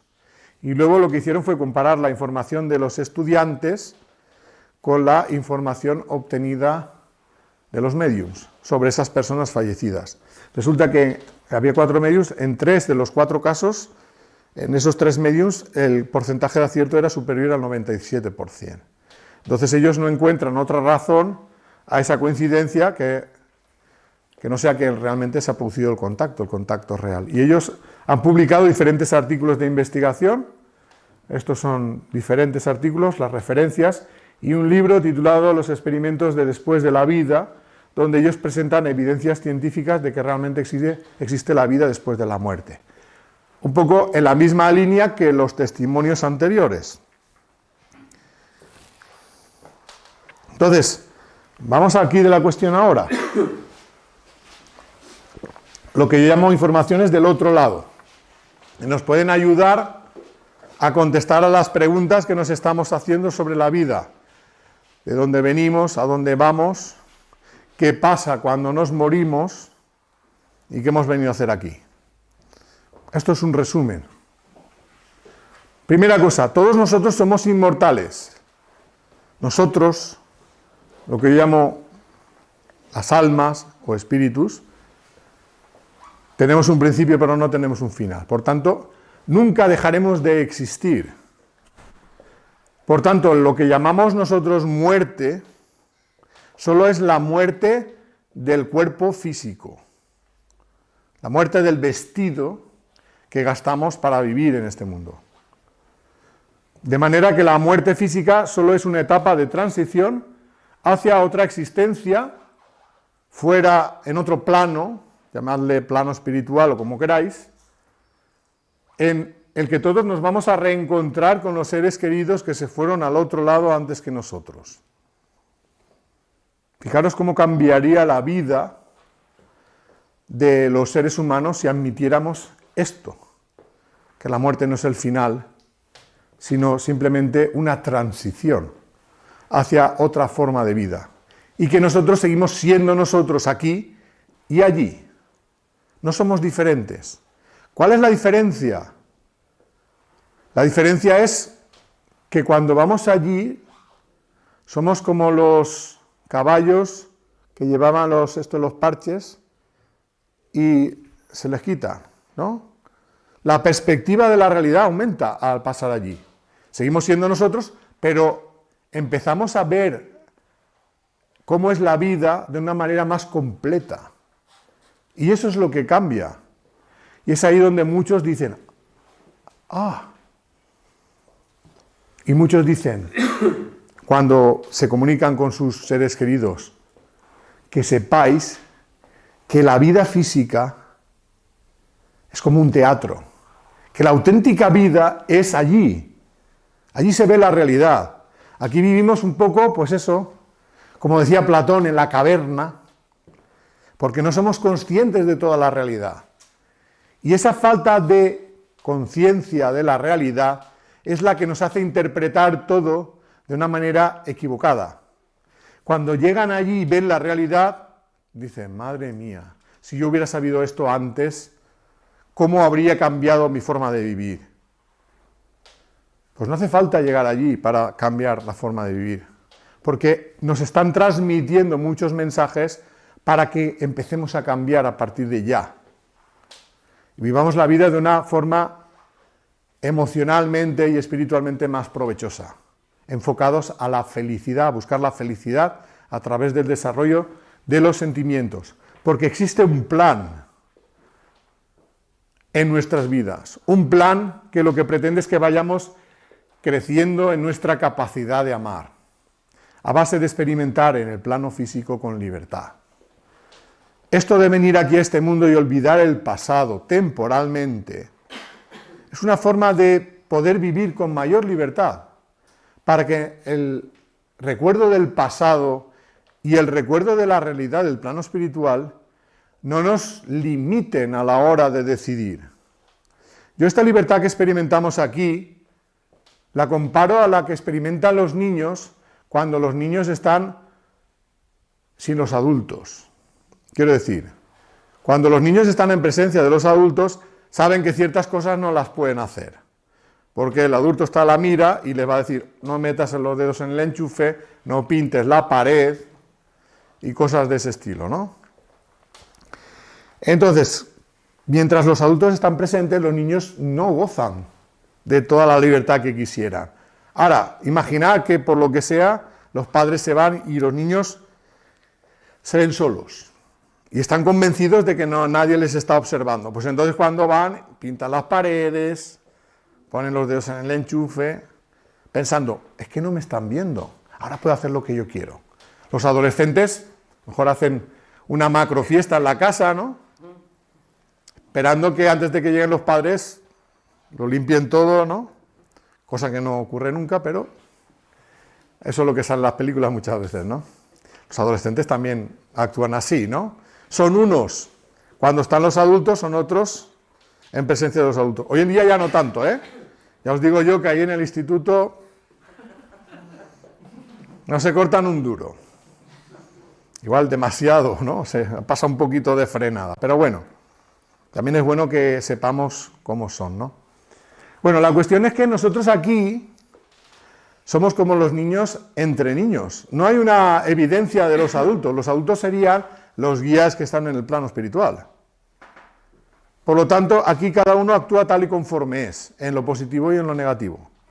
Y es ahí donde se ve la realidad. Porque si nosotros actuáramos de una determinada manera y fuéramos buenos, solo porque están mirándonos y pensamos que es lo que quieren de nosotros, sería una evolución forzada. La manera en la que funciona esto de la reencarnación y el olvido temporal es una manera de facilitar que nosotros actuemos con el mayor grado de libertad. Luego ya cuando pasemos allí ya veremos todo y analizaremos nuestras decisiones. Pero es necesario que sea así para que no evolucionemos porque nos sintamos obligados. Y por esa misma razón no viene Dios a arreglar los males del mundo. Porque respeta nuestra libertad. Porque si viniera Dios y arreglara todos los entuertos, mucha gente lo pide, ¿no? Imaginaos que viene Dios. Dice, el problema de este mundo es que está muy mal repartida la riqueza. Hay de sobra para todos. Pues bueno, lo voy a coger todo y lo voy a repartir a partes iguales. Y así ya se acaba todo el problema. Imaginaos que hace eso. pasan 50 años y Dios dice, voy a volver a la tierra, no me quedo tranquilo. ¿Cómo les irá? Vuelve 50 años después y se da cuenta que está todo peor que la primera vez que vino. Porque el más egoísta, codicioso y avaricioso ya se ha encargado de quitarle a los otros el montoncito suyo para hacer el suyo gigantesco. Por eso el mal del mundo no lo puede arreglar alguien de fuera, lo tenemos que arreglar nosotros, a base de experimentar en el plano físico. Nosotros nos tenemos que dar cuenta de los errores y rectificar. Y así funciona. Así funcionan las pruebas de la vida. Las pruebas de la vida, de esta vida, las elegimos nosotros bajo dos circunstancias. Nuestras necesidades de evolución y también lo que hemos hecho en otras vidas. Esas dos cosas determinan un poco el tipo de pruebas que vamos a enfrentar. Pero somos nosotros los que decidimos enfrentarnos. Las pruebas pueden ser más o menos duras, pero están relacionadas con nuestro deseo de evolucionar y relacionada con lo que hemos hecho en el pasado. O sea, no somos obligados a pasar por las pruebas. Somos nosotros los que, en el plano espiritual, con todo el conocimiento de causa, de la realidad del plano espiritual, decidimos. Y luego nos preparamos, y luego cuando venimos aquí, a currar. Yo lo comparo al examen de conducir. El examen de conducir tiene parte teórica, parte práctica. La parte teórica es hacer un examen tipo test, pero con eso no demuestras que sabes conducir. Demuestras que sabes conducir cuando todo eso lo aplicas a la conducción, ¿no? Haces el examen y lo haces bien. Lo que pasa es que mucha gente después conduce como le da la gana, ¿no? Pero en el rato del examen de conducir tiene que guardar la distancia de seguridad, no darle a nada, ¿no? No invadir el carril contrario, este tipo de cosas, ¿no? Y luego, pues cuando viene la vida real, como tenemos libre albedrío, pues todos ahí agobiando al de delante, ¿no? O sea, a 120, fijaos una cosa, es una chorrada, pero se supone que en el carril donde se va más rápido, la distancia de frenado, ¿no? Tiene que ser más larga, tienes que dejar más sitio, ¿no? Sin embargo, es al revés. Los que van en el carril de la derecha dejan más distancia que los que van en el carril tercero, que van a toda hostia. Que son los que tienen prisa, ¿no? Tienen tanta prisa que se pegan al de delante. Entonces, si el delante frena un poquito, ¡pumba! Ya tienes el accidente. Pues así nos pasa a nosotros en las encarnaciones. Que vamos con mucha prisa y con mucho egoísmo. Pensamos que los demás no existen. Entonces, en vez de tener miramiento, pues muchas veces acabamos haciendo daño a los demás. Eso es lo que nos tenemos que dar cuenta. Y eso es de lo que se han dado cuenta muchos de que han ido al otro lado.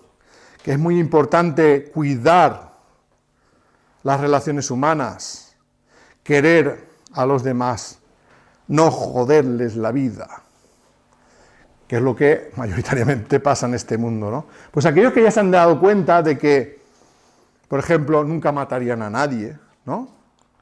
Esos ya han hecho un gran avance. Hay mucha gente que todavía le quitaría la vida a otras personas. Lamentablemente es así. Pues la diferencia de una persona que nunca le quitaría la vida a alguien y la persona que todavía se la quitaría es de estar aquí a estar aquí. Con ese aparente insignificante detalle.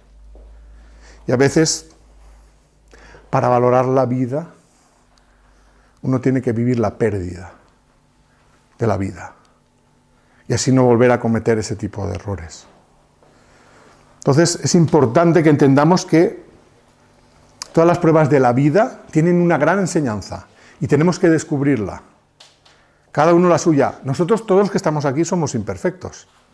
Tenemos fallos. La idea es que descubramos cuáles son nuestros fallos e intentemos mejorarlos. Y nos convirtamos un poquito en mejores personas de lo que éramos. Y eso es lo que a muchos la pérdida del ser querido les ha ayudado a hacer. A ser más amorosos y menos egoístas. A lo mejor uno puede decir, pero ¿a qué precio? ¿No? ¿A qué precio? Fijaros que como el alma es inmortal, ese ser querido sigue viviendo. Y el precio ha merecido la pena, porque si hemos desarrollado la capacidad de amar, cuando estemos allí nos daremos cuenta de que sí que ha merecido la pena. Sí que ha merecido la pena. Ahora no lo vemos. Y nos va a costar mucho en verlo. Pero cuando estemos allí sí. Ya sé que ahora no me creéis, pero cuando estemos allí sí.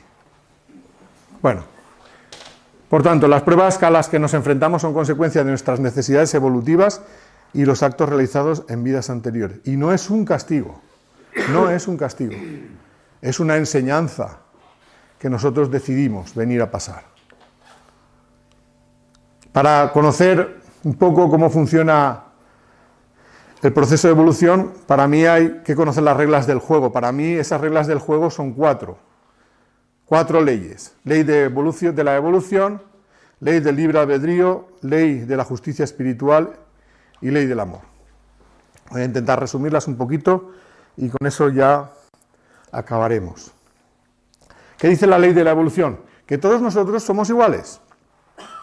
Espíritus en evolución, creados ignorantes, pero con la potencialidad de aprenderlo todo, como una semilla espiritual.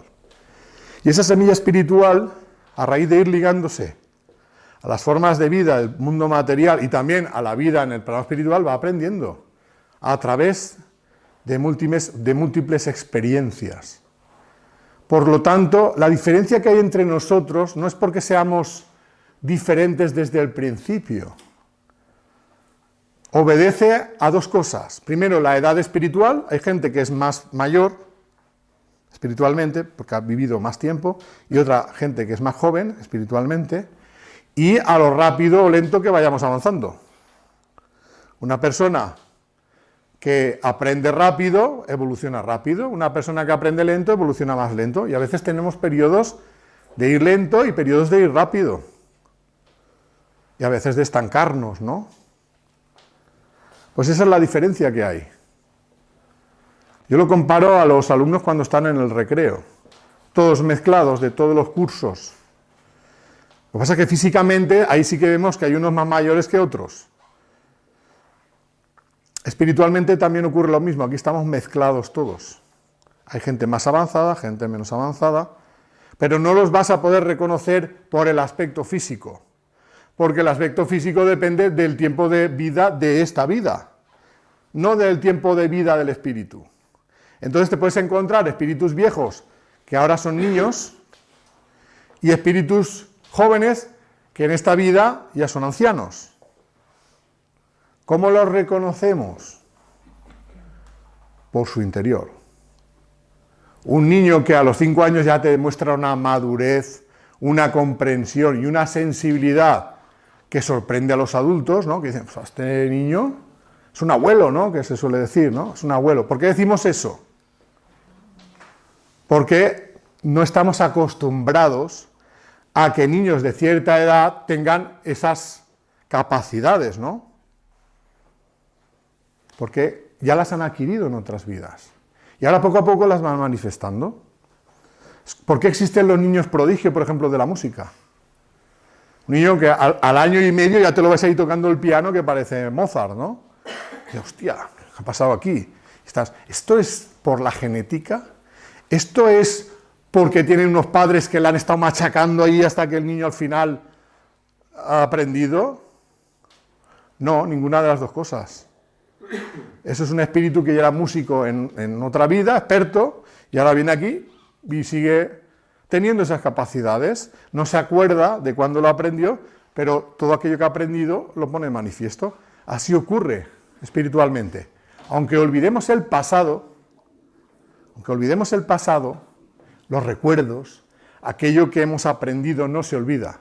Porque si no, siempre sería volver a partir de cero. Sería dar vueltas en círculo, no tiene sentido. Entonces, aunque olvidemos el pasado, lo aprendido espiritualmente no lo olvidamos. Entonces, ¿qué va a pasar? Que se va a ir despertando poco a poco. Cuando somos pequeños, todos necesitamos a los padres y hasta que no maduramos un poquito no vamos adquiriendo autonomía, ¿no? O sea que es como volver a pasar en una única vida por el proceso de evolución. Pero los que ya han llegado a cierto nivel, cuando lleguen a cierta etapa de la juventud, etapa adulta, ahí ya se va a manifestar el nivel del espíritu. Y si el espíritu es maduro, ya lo vas a notar cuando es pequeño, y cuando ya sea adulto, todavía más. Luego, el espíritu que todavía es adolescente, cuando es niño no notarás nada, cuando es adolescente pensarás, es adolescente, y cuando es adulto y sigue pareciendo adolescente dirás, coño, es que ha envejecido pero no ha madurado. Ah, pues ahora ya lo entiendo todo. Ha envejecido pero no ha madurado. ¿Por qué? Porque el interior todavía es joven. El interior todavía es joven. Fijaros qué gracioso es que en este mundo, todo el mundo, cuando se hace un poquito mayor, quiere que los demás lo vean como joven. ¿Sí? Pasa así, ¿no? ¿Cuántos años me echas? ¿No? Si tienes 30 y te dicen 40, te hundes en la miseria, ¿no? Te hundes en la miseria. Todo el mundo desea parecer joven, ser joven y decir, tengo un espíritu joven. Pues ese espíritu es joven realmente, porque se identifica con la juventud. Ahora, el espíritu anciano va a parecer siempre más mayor de lo que es. Y si se deja llevar por eso, se puede deprimir. Se puede deprimir. Pero si entiende cómo es el proceso de evolución, se alegrará. E incluso se identificará más con ser más mayor que con ser jovencito. Eso es lo que pasa. De esos veréis pocos. Bueno, es decir que desde este punto de vista de la ley de la evolución, todos vamos recorriendo ese camino de menos evolucionados a más evolucionados. ¿De qué depende que vayamos más rápido o más lento? Como digo, es del libre albedrío. ¿Qué queremos? ¿Ir lentos? Pues lentos. ¿Nos estancamos? Pues estancados. ¿Queremos ir más rápido? Pues vamos más rápido. Lo que nosotros queramos. Porque hay una ley que dice que existe el libre albedrío. El espíritu decide su propio camino. Dicho de otra manera, la siembra es libre. Hacemos lo que queremos hacer. Y por eso no viene Dios a arreglar los males del mundo. Alguien podrá decir, no existe el libre albedrío. Porque yo no he pedido esto, ¿no? Ha aparecido esta cosa en mi vida y yo no lo he decidido. Te equivocas. Sí lo has decidido, antes de nacer. Pero no te acuerdas. Y como no te acuerdas, piensas que no lo has decidido tú. Pero sí lo has decidido tú. Además, con un conocimiento superior al que tienes ahora. Pero como no te acuerdas, pues piensas que alguien lo ha decidido por ti o tienes mala suerte. Es una consecuencia del libre albedrío, un efecto retardado de tu libre albedrío. De tu libre albedrío cuando estabas en el plano espiritual. La prueba que has elegido, la elegiste allí. Y ahora crees que te ha venido sin haberla elegido. Pues no, la has elegido, lo siento. Y luego ya, como enfrentes las pruebas, pues ya depende de tu actuación aquí. De tu libre albedrío ya, digamos, durante la vida física. Pero lo otro también es una elección tuya. Lo digo porque mucha gente siempre me pone esa pega, ¿no? De, ¿cómo voy a haber elegido yo esto? Eso es mentira. ¿Quién en su sano juicio elegiría esto? ¿No? Claro, en el sano juicio de la vida material. El de la vida espiritual es un juicio todavía más amplio y más sano. Sin embargo, hay otra ley que se llama la ley de la justicia espiritual, que dice que aunque la siembra es libre, la cosecha es obligatoria. ¿Qué quiere decir eso? Que lo que tú estás haciendo a los demás, en realidad te lo estás haciendo a ti mismo. Y en algún momento te va a llegar de vuelta. Es como un boomerang. Yo le digo la ley del boomerang. Tú puedes tirar un boomerang si lo tiras bien, porque si lo tiras mal no vuelve. Yo ya lo he probado. Es muy difícil, ¿eh? Pero si la tiraras bien, le tiraras bien, que ahí los australianos son unos fenómenos, a los aborígenes, ¿no? Vuelve. Y a lo mejor lo has tirado y como tarda mucho, te gira y dices, bueno, y pum, te da en la cabeza. Y dices, coño, ¿qué ha pasado? ¿Esto? ¿De dónde ha venido? Coño, si lo has tirado tú. Pero te has olvidado de que lo has tirado. Pues eso nos pasa a nosotros con las pruebas de la vida. Que a veces nos pegan golpes los boomerangs que lanzamos en una vida anterior. Y como hemos olvidado que lo hemos lanzado, ahora que nos viene de vuelta, nos preguntamos ¿por qué? Esa es la ley de causa-efecto, ley de justicia espiritual. Ya lo dijo Jesús, se cosecha lo que se siembra. Pero no se podía entender esas palabras si no se admite la reencarnación. Porque a veces la siembra es en una vida y la cosecha es en otra. Porque si solo existiera una vida, llegaríamos a la conclusión de que no es verdad. Hay gente que hace cosas muy malas y se va de rositas, ¿no? Son gente poderosa que dice, puedo hacer lo que me dé la gana, que no me va a pasar nada, si yo tengo más poder que cualquier tribunal de la tierra, ¿no? ¿Qué me va a pasar? Nada. Se mueren ahí a los 100 años, joder, se ha ido de rositas, ¿no? Claro, no se ha ido de rositas. Esa siembra que ha hecho, en algún momento la cosechará. Y cuando pase el otro plano ya empezará. Pero no por el deseo de castigar a esa persona, sino que tiene que enfrentarse a sus actos y percibirlos. Y luego en algún momento, cuando quiera cambiar y rectificar, entonces se enfrentará a la reparación de sus actos. Esto también va funcionando, estas dos leyes van funcionando al mismo tiempo, y eso es lo que va pasando. Nosotros vamos sembrando, vamos cosechando, sembrando, cosechando, sembrando, cosechando. Pero eso no es inmediato. Por eso tenemos la sensación de que no ocurre eso. Tarda un tiempo, y es necesario que tarde un tiempo, porque si fuera inmediato, también nos vulneraría nuestra libertad de acción. Necesitamos que pueda pasar un tiempo y que uno realmente piense que no pasa nada. No pasa nada. Pero sí pasa. Al final, todo vuelve a nosotros, todo vuelve a nosotros. Y finalmente la última ley es la más importante, la ley del amor, porque esta realmente es la clave de toda la evolución espiritual. Es el objetivo de la evolución, que vayamos convirtiendo en seres cada vez más amorosos y menos egoístas, a través de vivir aquí y allí, experimentar con libertad y sabiendo que aquello que hacemos a los demás nos lo estamos haciendo a nosotros mismos. Esto es otra cosa que se percibe cuando estás en el otro lado. Primero, la conexión que hay entre todos nosotros, que realmente somos hermanos. Eso lo han dicho muchas personas que han pasado allí. Esa sensación de que lo que le haces al otro es como si te lo hicieras a ti mismo, mucha gente la ha manifestado.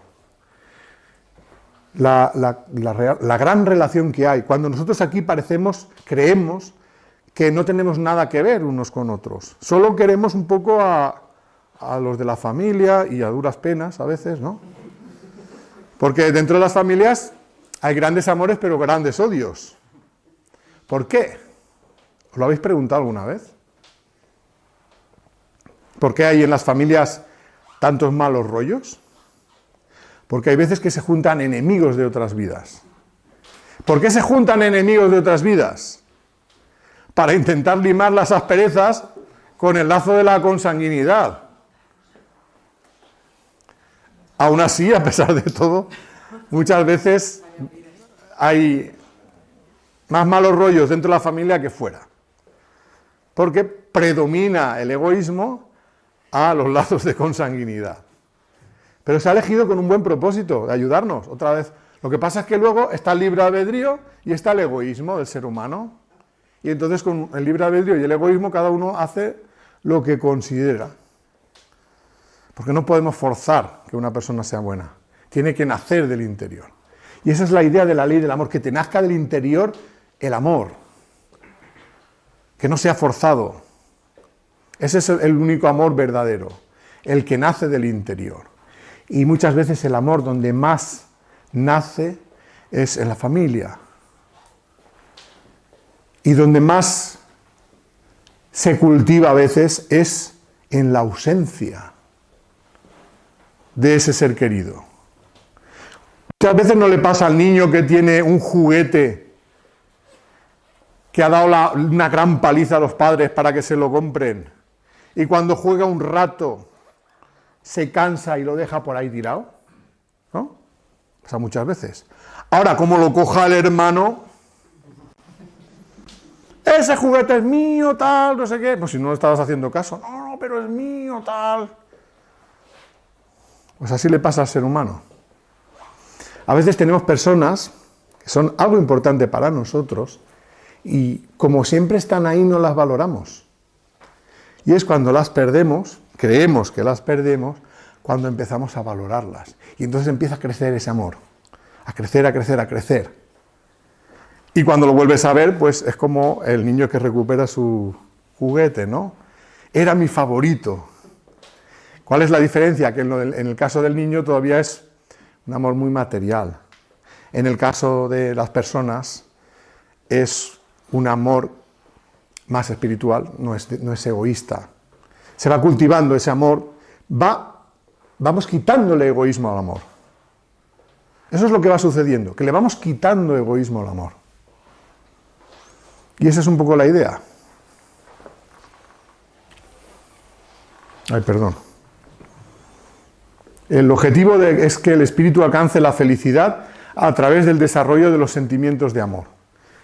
Que coja conciencia de que realmente solo se puede llegar a ser feliz cuando se experimenta el amor. Que ser famoso no te da la felicidad. Ser rico tampoco. Tener éxito tampoco. Que te quieran es insuficiente también. Necesitas despertar tú tus propios sentimientos. Y cuando eso ocurre de verdad, empiezas a ser feliz. Y ya no quieres otra cosa. Lo demás empieza a parecerte, pues eso, banalidades, que es lo que han vivido los que se han ido allá. Han experimentado la sal de la vida, el amor. Y por eso saben lo que es. ¿Y cómo lo van a transmitir si los demás no han pasado por ahí? Pues esa es la frustración que tienen. Todos venimos a lo mismo, a aprender a amar. ¿Cuál es el sentido de la vida de todos nosotros? Ese, aprender a amar, para ser lo más felices posible. Cada uno con las pruebas que ha elegido. No es diferente el sentido de la vida de cada uno de nosotros. Las diferencias son los detalles. A lo mejor una persona pues ha venido a hacer una determinada cosa, es su vocación, y cuando encuentra su vocación, eso le realiza y le ayuda a ser más feliz. Pero a lo mejor la vocación tuya no es igual que la mía, ni de la otra persona. Y a lo mejor no tiene nada que ver con tu trabajo, pero sí tendrá que ver con los sentimientos. Cuando una persona hace las cosas de corazón con sentimiento, es cuando empieza a ser feliz, aunque haya dificultades. Porque en esta vida es muy difícil pasar por ella sin experimentar sufrimiento. Es muy difícil. Aún así, si el sufrimiento te ayuda a desarrollar la capacidad de amar, en algún momento vas a disfrutar de esa felicidad que te da lo que has avanzado. En algún momento.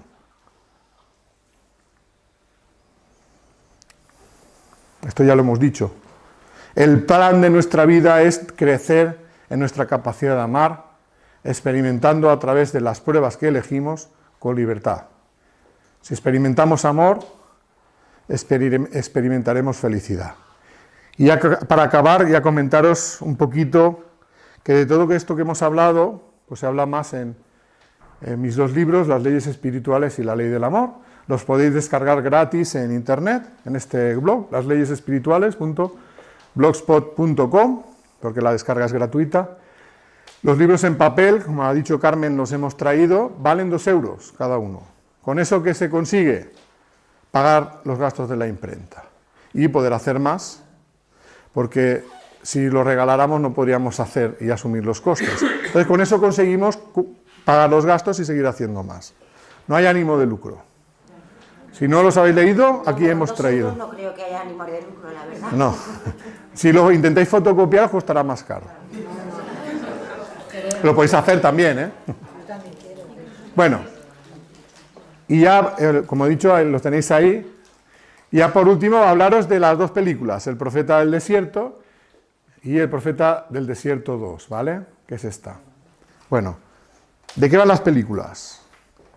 Intentan transmitir, esto que hemos hablado ahora, no es algo que fuera desconocido en el pasado, también hubo algunos que vinieron a hacer ese trabajo de transmitir el mensaje espiritual, pero no nos ha llegado tal y conforme fue. Con el paso del tiempo, el egoísmo del ser humano lo ha estropeado todo y al final hemos perdido mucha información. ¿Cuál es la idea de las películas? Contar la historia de hace 2000 años tal y conforme pensamos que ocurrió. No a través de la vida de Jesús, sino la vida de Juan el Bautista, que indirectamente es contar el mensaje de Jesús.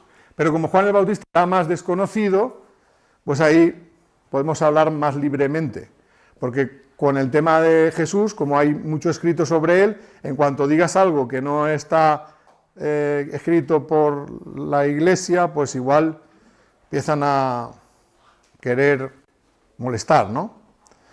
Bueno, la cuestión es que a través de la vida de Juan y de los que convivieron con Jesús, como María Magdalena, pues intentamos contar nuestra versión de la historia, la que nosotros consideramos más cercana a la realidad.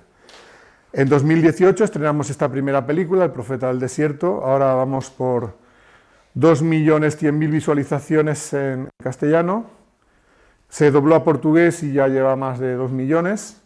4 millones más o menos han visto la película. Es una película amateur, hecha con el esfuerzo altruista de toda la gente que ha participado. Nadie ha cobrado nada. Y con un presupuesto bajo. No somos Hollywood. No podemos hacer producciones de millones de euros, pero con el dinero que hemos tenido lo hemos intentado hacer lo mejor posible. Algo habrá de positivo cuando lo ha visto tanta gente. Lo tenéis en YouTube, para verlo gratis. En el canal nuestro, de mi canal, Vicent Guillem, la tenéis, El profeta del desierto. Y como no nos hemos quedado a gusto con hacer una única película, pues la hemos continuado, porque pensábamos que había más que contar. Y de ahí surge la idea de hacer una segunda película titulada El profeta del desierto 2, María de Magdala. Esta película la estrenamos el año pasado, hace casi un año, el 25 de diciembre de 2023. Ahora vamos por 263.000 visualizaciones, porque del tiempo que os envié el PowerPoint ha ido aumentando. Y un poco, digamos, la película contaría la vida de María Magdalena a partir de que conoce a Juan el Bautista. Porque en realidad María Magdalena, antes de conocer a Jesús, conoce a Juan. Porque Juan empieza, digamos, a predicar antes que Jesús. De hecho, es el precursor, eso es reconocido por la Iglesia, el precursor de Jesús de Nazaret.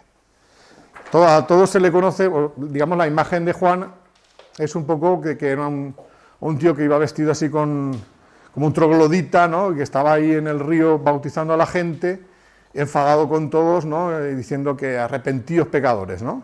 Versión Iglesia, ¿vale? Bueno, ahora vais a ver otra versión diferente.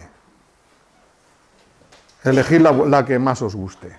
Y aquí vamos a ver quién era María de Magdala, nuestra versión, que no se parece en nada a ninguna de las versiones que se han contado. Primero se dijo que María Magdalena era prostituta. Todo el mundo, creo yo, cree o ha creído o piensa que la Iglesia dice que María Magdalena fue prostituta.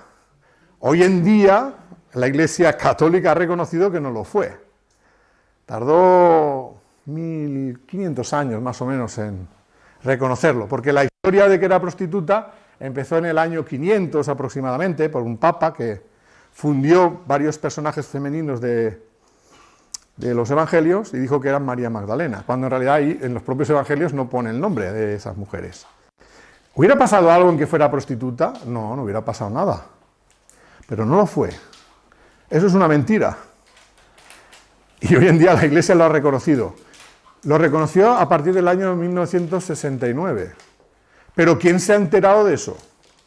Porque versiones posteriores de la vida de Jesús siguen poniendo a María Magdalena como prostituta. Hasta la película del año 2018, María Magdalena, donde sale Joaquín Phoenix, ¿no? Que al final de la película, bueno, primero cuenta otra versión, ¿no? Donde no es prostituta. Al final de la película dice, la Iglesia ha reconocido que era mentira, no era prostituta. Aún así, hoy en día todavía la gente lo sigue pensando. Bueno, pues como eso, otras cosas. Entonces, nosotros contamos aquí una versión donde Juan, en su predicación, llega a Magdala, que es donde vivía María, y allí la conoce. O ella conoce a Juan. Y ya no os adelanto más para no hacer spoiler, ¿no? Si la queréis ver, está en YouTube, también en el canal nuestro. Así que está gratis para cuando esta dura 2 horas 20 minutos. Esto es largometraje ya. La otra era 1 hora 5 minutos.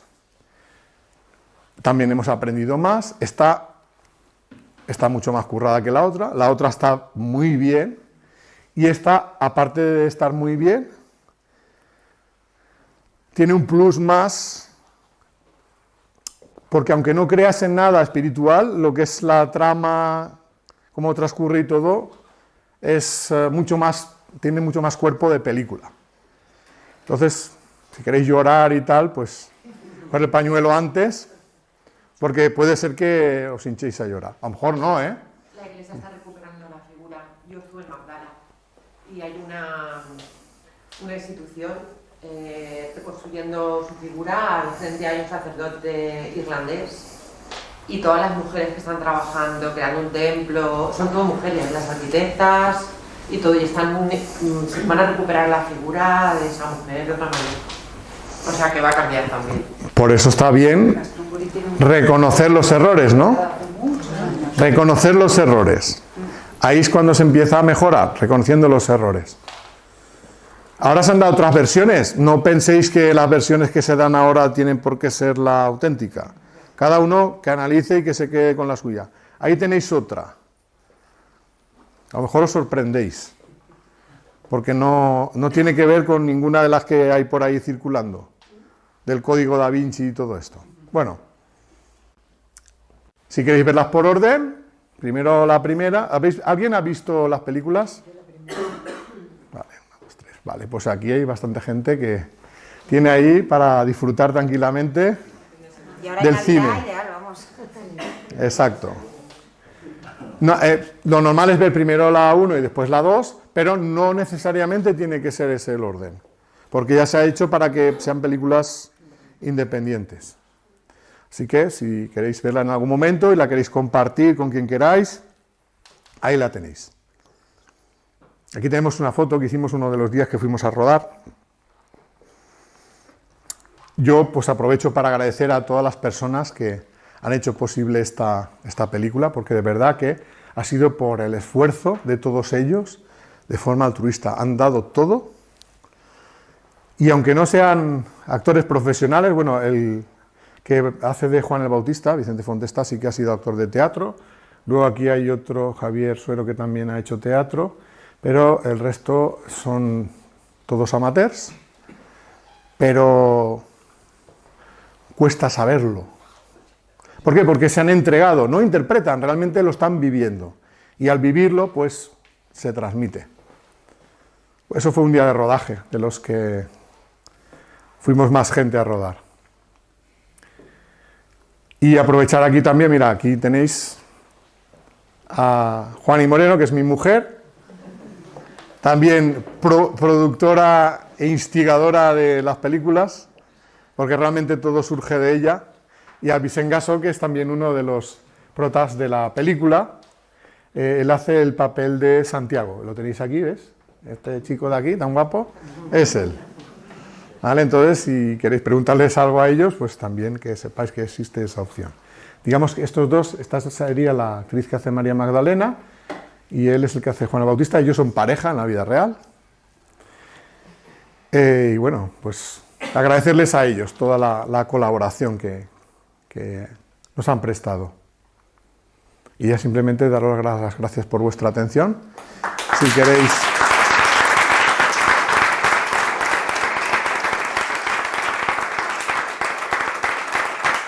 No sé cómo vamos de tiempo, no sé si da tiempo a hacer alguna pregunta o algo. Vosotros me lo decís. Bueno, pues nada, Vicente, muchísimas gracias. Yo creo que ha sido muy positiva la charla, luego el turno de preguntas. Aquí hay muchísimas personas que te preguntarían mucho a ti y a tu mujer. Bastante has dicho, la caja de los truenos la has destapado, porque aquí hay muchas personas que seguro que les gustaría hablar con vosotros en privado. Pero no puede ser. Así que, mira, queremos darte un detallito de parte de Afanion. Vicenta ha venido de manera totalmente gratuita, no ha cobrado absolutamente nada y se lo dijimos y dijo que para nada, que menos que darle, le hemos regalado una velita, bueno, para que tenga un recuerdo nuestro y un par de libros que te queremos regalar. De su hijo y de mi hija. Muy bien, muchas gracias. Cada uno escrito por... Lo he escrito yo y este es de su chiquilla. Bueno, Muy bien, qué guay, lo explicamos. gracias. Muchas gracias. Muchas gracias.